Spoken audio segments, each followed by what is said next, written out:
Cool. This is Shannon Evans of the Tom Bigby Tales podcast, and I'm here today with my friend Augusta Palmer, the filmmaker, and so many extraordinary other things. I want to welcome you today, and I can't wait to hear about your project that you just launched and all the accolades you've been getting. I'm just so excited for you. Thank you so much. Well, I'm thrilled to be here to talk to you about this, Shannon. And I love all the work that you're involved with doing with the Mount Zion Memorial Fund, which has been an important partner for my filmmaking project for quite a few years now, because this is a project that is about a 7-year project that it took to complete.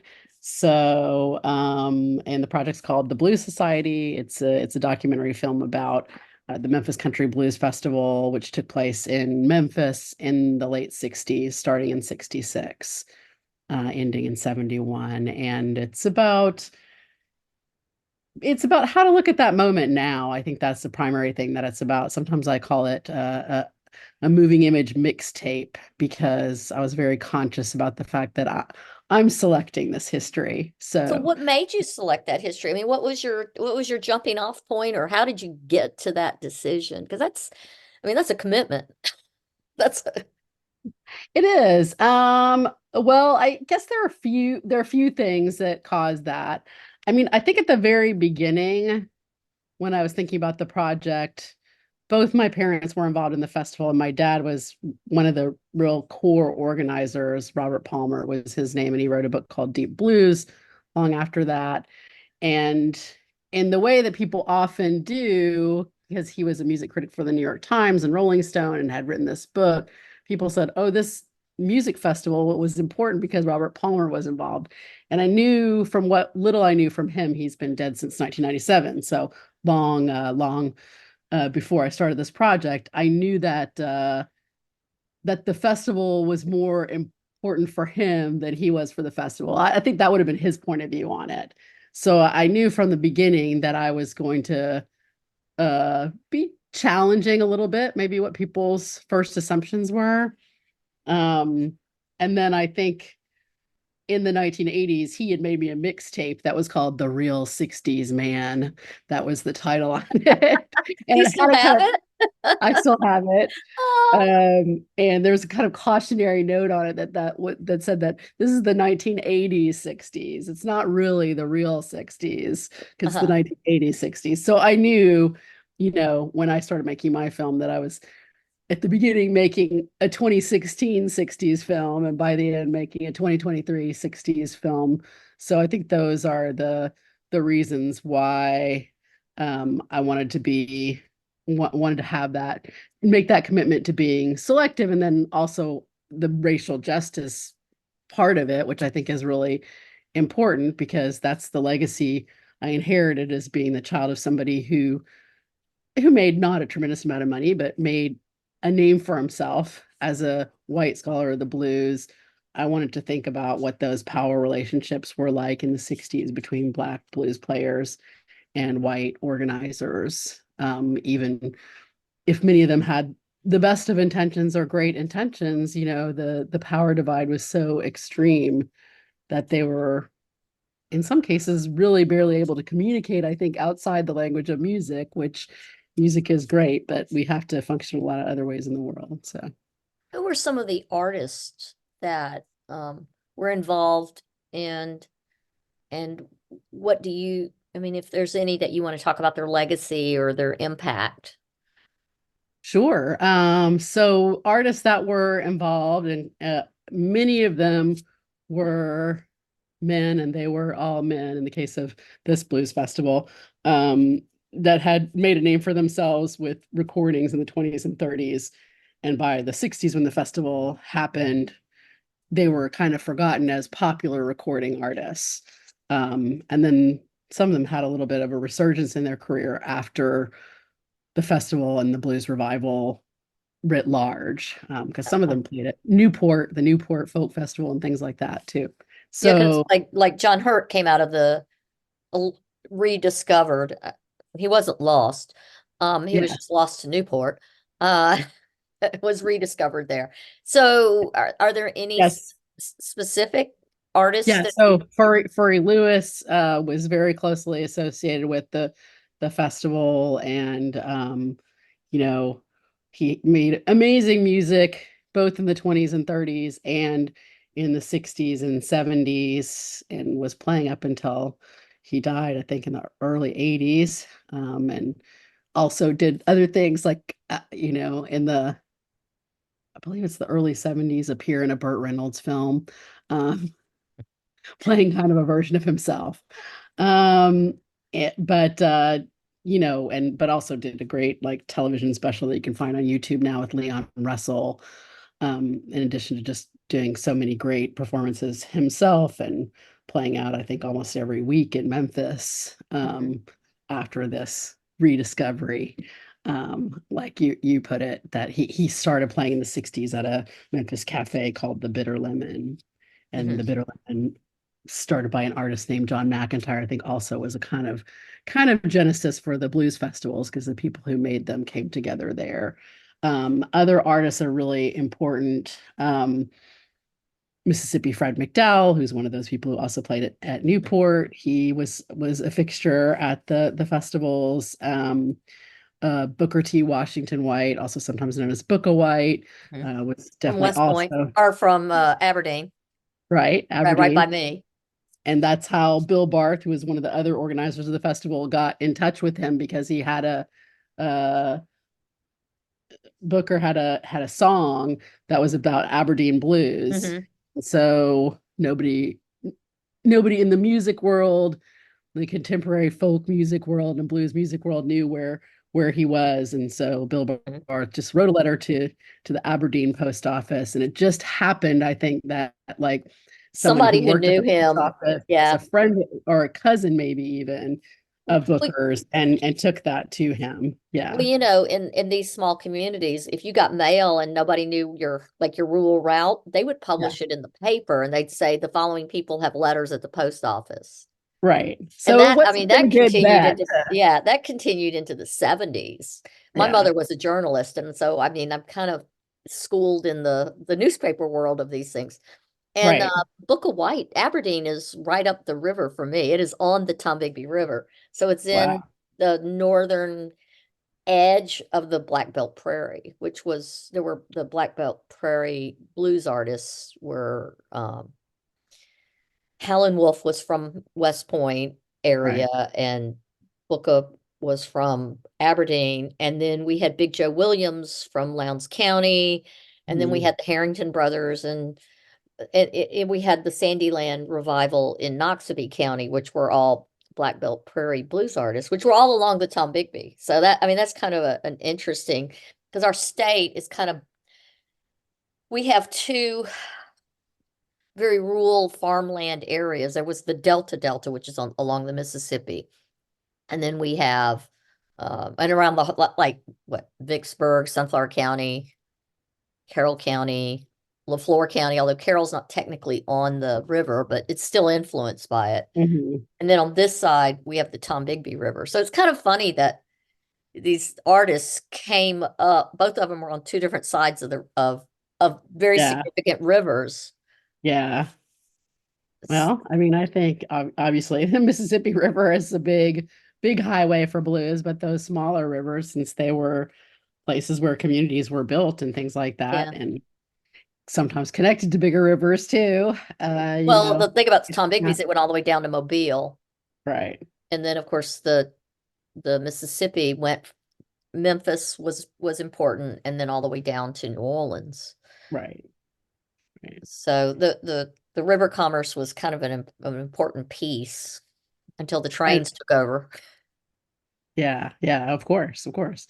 Another important, really important artist who has a really incredible legacy that was associated with the Memphis Country Blues Festival is Reverend Robert Wilkins, who, these days, I guess a lot of people know him for writing the song Prodigal Son, which the Rolling Stones later recorded and initially credited to Jagger and Richards, and then had to make a correction of that.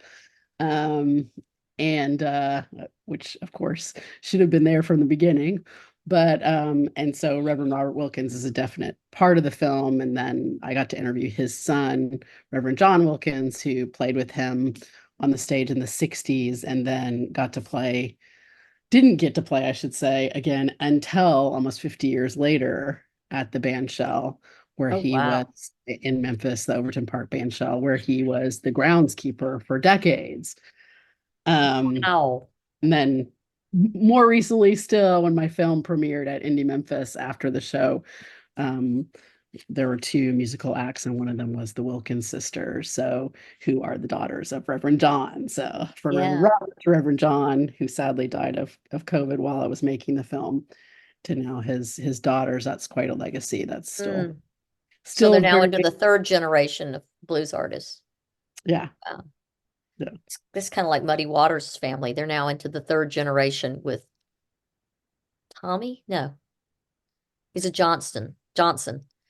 Yeah, I know that. Keith Johnson. That's what his name is. Right, Keith, Yeah. yes. So Because we were talking to his grandfather this summer. Is yeah, that that was yeah. Who is Muddy Waters' nephew? Yeah, yeah. That you can't shake a stick in Mississippi without somebody being related to somebody. Yeah. So when was your first? I mean, did you go with your dad to any of these types of interviews and events or growing Well, I up or didn't really get to know my dad until I was a teenager. uh-huh. Um, and then I did go sometimes to see blues acts with him, but that was probably, no, that was definitely not until I was in my 20s when he had made there had been a documentary. Robert Muggy had directed a documentary called Deep Blues, kind of based on the book, but Mhm. featuring a lot of North Mississippi hill country bluesmen like R.L. Burnside and Junior Kimbrough. So by that time, and whose albums my dad also was a producer on. So by that time, I got to know more about it, but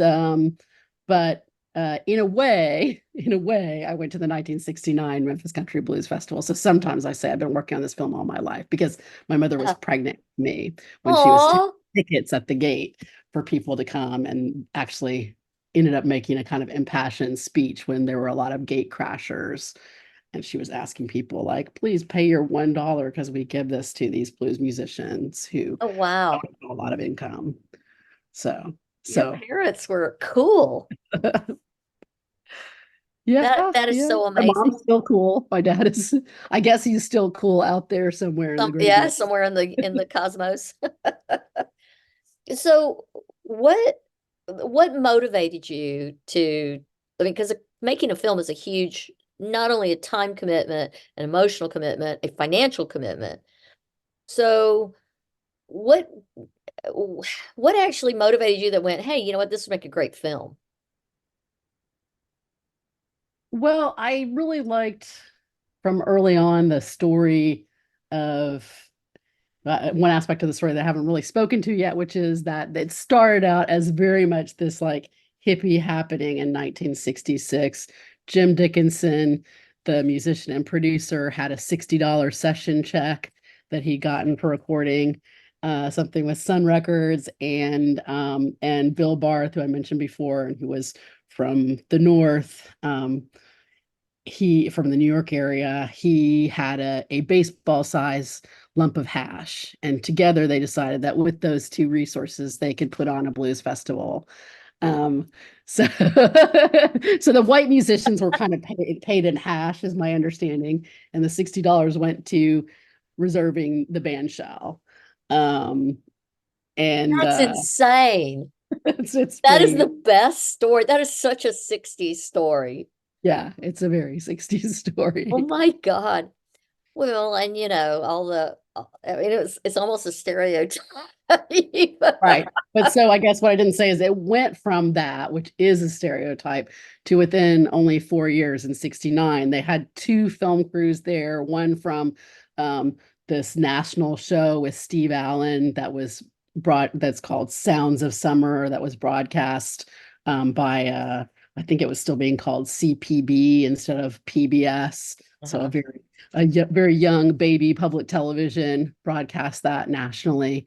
And then they had another film crew, um, run by Gene Rosenthal of Adelphi Records, and that, you know, they were getting publicity in Billboard as well as in, you know, Rolling Stone and all kinds of sort of counterculture stuff. So they had kind of broken the main culture, broken into that, and we're getting some attention there, So as well. did the blues artists actually benefit financially in the end, or get record Well, deals or notoriety or?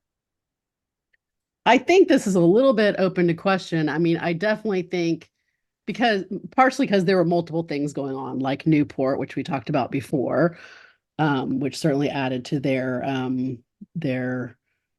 to the kind of reputation and the ability to book gigs for a lot of these musicians. But the Memphis Country Blues Festival was something that definitely people were paying attention to and was getting written about all over. So that also helped.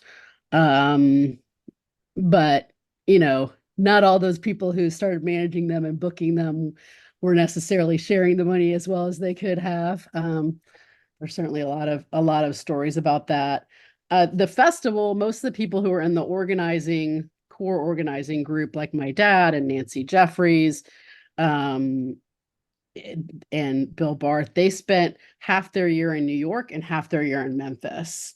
And in New York, they were a lot of them were performing at a place called the Electric Circus, which is kind of a legendary New York City nightclub.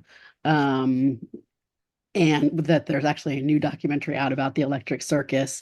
And so they had some of the bluesmen come up and play at the Electric Circus and help them get other gigs. Mississippi Joe Calcott came and played at the Museum of the City of New York, and at one point, that story used to be in the film, but it's not anymore. Apparently, met Mayor John Lindsay in the elevator, and they weren't quite sure what to say to each other. Ah, but, that's funny. but it is something that's kind of fun to imagine. Oh, that's funny. So, I mean, this it must have been it must have been a wild ride to go back in history and look at all of this and to go through the music again and figure out how did you figure out what, like you said, some of it ended up on the cutting room floor. How many, let's look at how many minutes did you have, and then what did you cut it down to? I'm pretty sure I had over 100 uh hours that I cut down to 76 minutes. Oh my goodness. Yeah. So do you have a team? How does that work? Explain that to me. I had multiple editors that I worked with over time. And you know, there was a lot of logging and transcribing and all that kind of stuff. And then, you know, sometimes when you can't stand to go back and watch something again, you could go look at the transcript and then go, oh, I have to go back and watch this again. Yeah, yeah. Um, it's certainly not the most efficient way to make a film, and certainly um, better funded projects, I would say, probably are more likely to be a little bit more scripted and what they go looking for to interview people for. But you know, from the beginning, I sort of wanted to discover stuff that I didn't know yet. So if you take that approach, you end up with a lot of footage you don't use. Well, That's kind of the nature yeah. of it. Well, I remember we had a lot of fun on the road together Yeah, yeah, this summer. So watching that work was fascinating to me. Um, yeah. to watch how out in situ, like, I mean, we're in graveyards, we're at a dedication ceremony, it's 100 degrees outside, there's snakes, there's God only knows what else. I mean, You can it imagine. Yeah, it it was Mississippi in was it July? I think it was June. June, I think whatever. It was hot. it was hot enough. Yeah, yeah, Yeah, and we're wandering around all over the Delta. So that was fascinating to me to see how in a documentary, I mean, it's totally different than a scripted piece of fiction or something like that. So to me, that was a very organic way, and I mean, I enjoyed it, but it was fascinating to me to experience, and it's totally different than what I do. So podcasting is different. Um, doing research and writing for the Mount Zion Memorial Fund is totally different. So all of this is it's fascinating for me to see the blues experience and the history through your eyes and through your father's eyes. So this was fascinating to me to experience. Um, of all the things that you saw, you recorded, people you met, what was the most surprising piece, or what was the most gratifying, like, oh my God, I didn't think that would happen moment? Hmm. Well, I definitely think, and that was pretty early on, like 2017, like seeing John Wilkins take the stage at the band shell, which, I think there were a lot of factors that came into that, but the year before I had been part of a group of people who showed bits of that Steve Allen show at the band shell as the 50th anniversary of the 1966 first festival.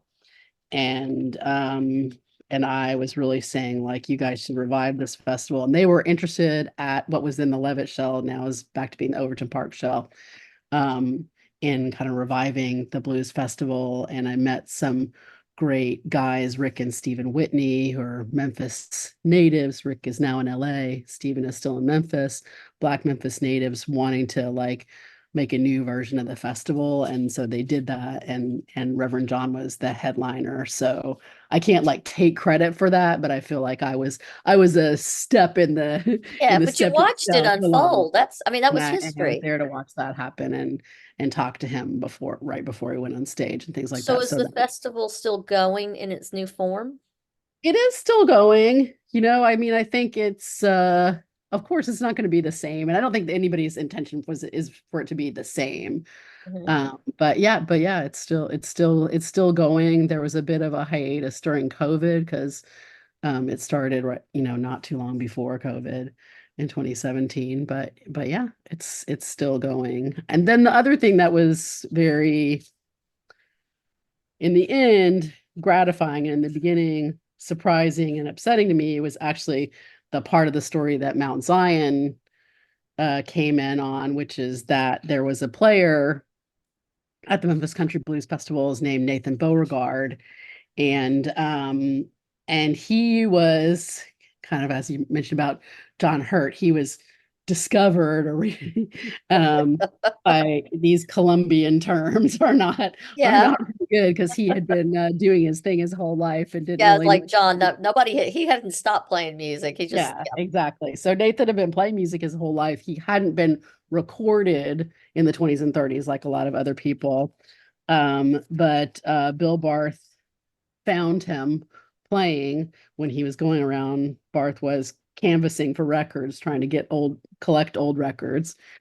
Um, and Barth just, it seems like, decided, from the repertoire Nathan was playing, and the fact that Nathan looked very old to him as a 20 something guy. I can remember being 20 something too. I thought everyone was old. Uh, I'm sure I would have looked at my current self and said antediluvian. Oh my God. Yeah. Anyway, so there is that side of it, but and Barth was also, a little bit of a huckster. He got people to come to these festivals. So, but I think the reasons are still, and the thinking was a little bit obscure, but Barth decided that Nathan was over 100 years Yeah. old. And he did not ask Nathan, as No. far as we can tell. Nor did he bother And, to look like at any records. well, I think the records, I mean, Dwayne says, actually, I think he may even say this in the film, because he does talk about Nathan for a minute in the film. That those records are much more available to us now than they were in the 60s. It would have been very difficult to get his World War I draft card, True. which we now have. Anyway, so and I think also, just implicitly, Nathan could not say, I'm actually not 100, because he was being marketed as the world's oldest living blues man, and he was making a little tiny bit of money for maybe the first time in his life as a blind man from Mississippi playing music. Hmm. So, there's I heard an interview where he was asked how old he was, and he just really like avoided that question. Well, it's Um, part of the but the thing that was very upsetting to me was not only that there wasn't this possibility for Nathan to say, "Hey, I'm great, but I'm not 100," uh, but when he died in 1971, he was buried in an unmarked grave. mhm. Even though he had been really one of the stars of this annual series of festivals, and people really loved his music and really admired him all over the South and then all over the world, because in 1968 a record was made by Blue Horizon and Sire Records that people all over the world bought. And so the idea that this guy was made famous, but then nobody could even put together the money to put a headstone up for him Yeah, um, that's is, despicable. I mean, we found that with the Mount Zion Memorial Fund over and over, and and I'm sure there are plenty of good explanations that people didn't get informed, or all those kinds of things. But so it was very gratifying to me when with Mount Zion I was there to dedicate a monument to well, and him a lot of times they had last many of year. them had wood, homemade wood, uh, or concrete. Somebody had etched it, poured it, Right. and it'll crumble over time because it's not marble and it's not permanent. And then the community, the diasporic relative movement of people in Mississippi to more opportunity elsewhere, especially in the 70s and 80s. A lot of these a lot of Yeah, these burial sites, there's no one to maintain them anymore, and so they get lost to history and they're privately owned. So the cities don't necessarily they don't take them intervene. over, and the people buried there get lost to history. And so, I mean, that's been part of why we do what we do is, and we've also found that once we figure out there's a blues artist buried there, we can pair that with a community, and then the community is interested in preserving that history because it becomes a point of tourism.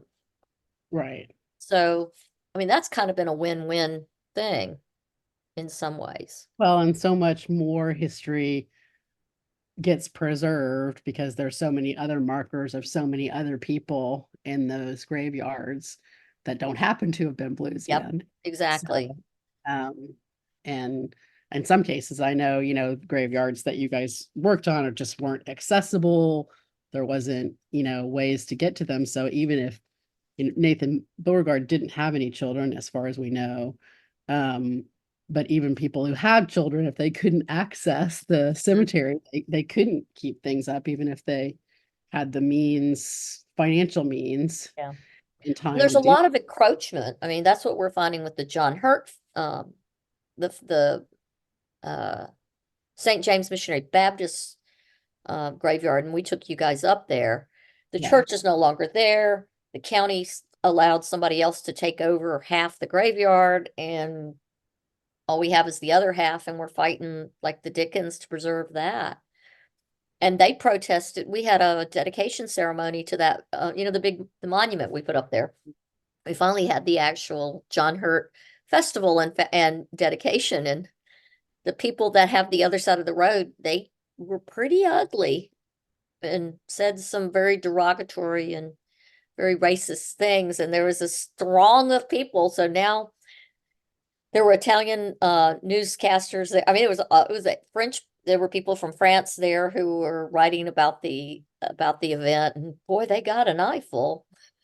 I was like, well, most of Mississippi's not like that anymore, but when it comes to land and yeah. people decide what they want as their sacred space, and there's this encroachment is a real issue. And it's really it's an emotional thing for both family, both sides, like the people who got the new land and are making it their family cemetery, and then there's the people who've been burying their family there for over a century. Yeah. I don't know where to find the middle ground. It would be nice if we could, but I don't know that that's going to happen. So the other thing that is very interesting to me is in what you have done is you've already started getting noticed for this. Your film has gotten some accolades. So tell me a Yeah. little bit about that. Well, we got a very nice piece written about the film in Rolling Stone magazine, um, early in the fall in September, by a guy named David Brown, who's a great writer for Rolling Stone. So that was really, it's very, very rare before a festival premiere that you get an article in Rolling Stone. So I felt very uh, uh, just a lot of gratitude for that Uh, happening. And we premiered at Indie Memphis and had like a, you know, really, really full theater. And we won the audience award at Indie Memphis in our category, which was sounds, which is like music films. uh-huh. So that was really wonderful. And That's huge. yeah, and at the end of January, I'll be showing the film on January 26th at the New Jersey Film Festival and on January 27th at the Clarksdale Film and Music Festival. I'm going to both, so it's going to be Oh, how are you quite going to do that? a run really fast. I think I'm going to have to fly. No, Oh, oh my goodness. yeah, I may yeah. be down there for the Clarksdale one. I'm trying to get to that. I'm really excited Oh. for you. So where can my audience find your film and Well, are just finalizing a deal for distribution on, sort of pay-per-view platforms, SVOD they call it. So that's like your Amazon, iTunes, those kinds of things where you pay a little bit to watch something. So I don't have a release date yet, but it's going to be this year and in a few months. So right now, of course, the New Jersey Film Festival definitely has an online part, so you could buy a ticket and watch it in Mhm. your living room. Those tickets are on sale now. And yeah, I don't think that Clarksdale has that option. Do you know Um, where they can you send me the link yeah, for the New absolutely. Jersey and I can put it in the show notes?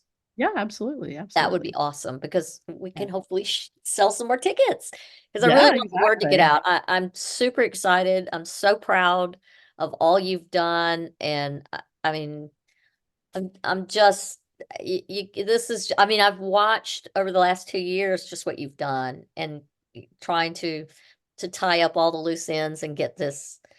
I mean, you were so close at the finish line and so close, and I could see that how hungry you were to get this done. So I'm just honored to have been able to watch part of this unfold, and I think it's just really amazing work you've done. Well, thank you so much. It's been such a pleasure to talk to you, and I enjoyed our trip last summer. We had And fun. yeah, we had fun. We had We sweated fun. a lot and got We sweated dusty, a but we lot. had a good time. So what's next for you? Well, hopefully going to a few more festivals. I'm waiting to hear on some. Um, and getting ready for that online release and hopefully do a very limited theatrical, I think we're hoping to do early in the summer. And then I'm looking for a new project. Um, I have a few things in mind. One thing is that there is some footage that's in my film now that was made by an experimental filmmaker in Memphis named Carl Orr.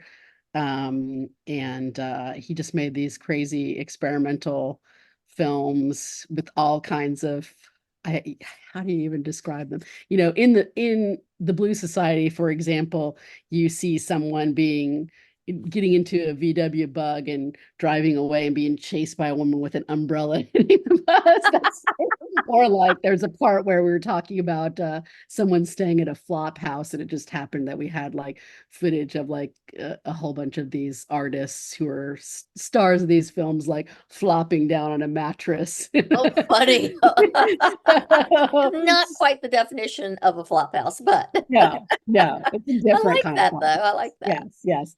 Yeah. So I would love to do something with the director and stars of that film to make something just about that crazy bohemian moment in Memphis history.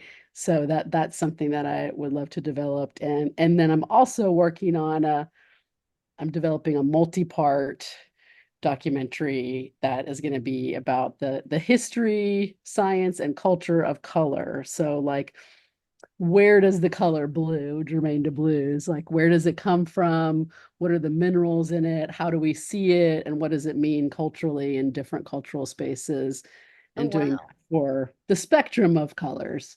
Haven't decided quite how many colors will be, primary colors, secondary colors, we'll Yeah, see. yeah. It'll all but come i'm to you. but I'm It'll very unveil itself. well, but I've always, I love.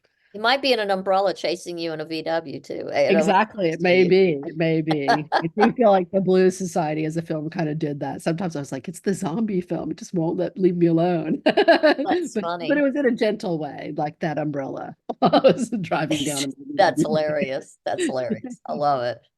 Well, I want to thank you so much for coming on the Tom Bigby Tales. And I can't wait to see when this project is completely out there in the public for all of us to see. I hope it gets distribution quickly. And I can't wait to see what comes of it. And I hope you get into more and more film festivals. Have you tried Park City yet? That's one of my favorite film festivals. No, I haven't tried there yet. I ought to try. That one might be a good one. I think it might be a very receptive audience. They do a lot of music. I actually went to see not Bo Diddley. Oh shoot, I've lost the name now. I went to see a couple of blues artists in Park City in the 90s, Hmm. which was just kind of just strange. It was during Park City Film Festival and they were the entertainment. And I don't even remember why or what was the connection, but I'm in Utah at the time working and at the university and I'm like going, why not? Let's go Why get a not? Mississippi connection. And it was great fun, but I know that Park City has been receptive to the blues, so might be Okay. worth a Well, thanks for try. the tip. Yeah. Might be Yeah. worth a try. Yeah. Well, Why thank not? you again, and let's connect up again real soon and Okay. keep us posted. And if you'll give me the link to the New Jersey Festival, I'll put that in the show notes. Okay. All right. All Well, right. thank you Thanks so so much, Shannon. much. Take care.